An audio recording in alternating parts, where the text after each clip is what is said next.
আসসালামু আলাইকুম রহমতুল্লাহি ওবরকাতুহু। প্রিয় মুসলমান ভাই ও বোনেরা, আজ শুক্রবার 4/7/2025।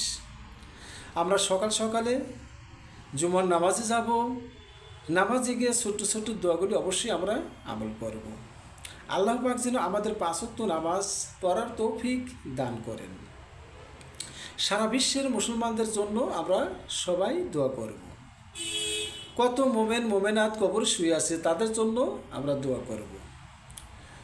বাংলাদেশের তত্ত্বাবধায়ক সরকার, আপনাকে অনুরোধ করি, আপনি অবশ্যই 5 ওয়াক্ত নামাজ বাধ্যতামূলক করে দিয়ে যাবেন এবং মেয়েদের পর্দা অবশ্যই বাধ্যতামূলক করে দিয়ে যাবেন। আপনার কাছে আকুল আবেদন, আপনি সেনাপ্রধান এবং র্যাবের প্রধান, পুলিশের প্রধান, এদেরকে সবাইকে নিয়ে আপনি এমন একটা আইন করে যাবেন পরবর্তী সরকার যেন না তুলে দিতে পারে।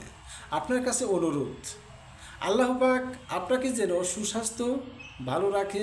5 ওয়াক্ত নামাজ যেন আপনি জামাতের সাথে আদায় করতে পারেন।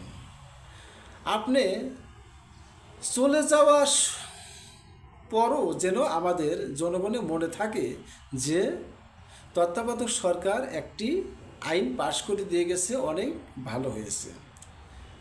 যাই হোক, আল্লাহ পাক যেন আপনাকে ভালো রাখে, সুস্থ রাখে, জনগণের সেবা করে যেতে পারেন। এর আগে ফখরুদ্দিন সরকার ছিল, সে কিন্তু অনেকটি কাজ করে গিয়েছে। আমরা সিরাজগঞ্জের মানুষ রাত 8টার পরে কখনো বাহিরে বাড়াতে পারিনি। পুলিশ এসে ধরে নিয়ে গেছে, কেন তুমি 8টার পরে কাজ করো। সে কিন্তু অনেক কাজ করে গেছে, তার কথাগুলো অনেক জনগণের মনে পড়ে। আমরা যখন 3 জন 4 জন 5 জন এক জায়গায় হই, তখন কিন্তু আলোচনা হয় দেশ সম্পর্কে, কে কতটুকু ভালো কাজ করেছে, কে কতটুকু খারাপ কাজ করেছে। এই জন্যে স্যার, আপনাকে অনুরোধ করি, আপনি ক্ষমতায় থাকাকালীনই আপনি সবাইকে নিয়ে একটু বৈঠক করে আপনি আইনটি পাশ করে দিয়ে যাবেন, পরবর্তী সরকার যেন না তুলতে পারে। আপনার কাছে আকুল আবেদন।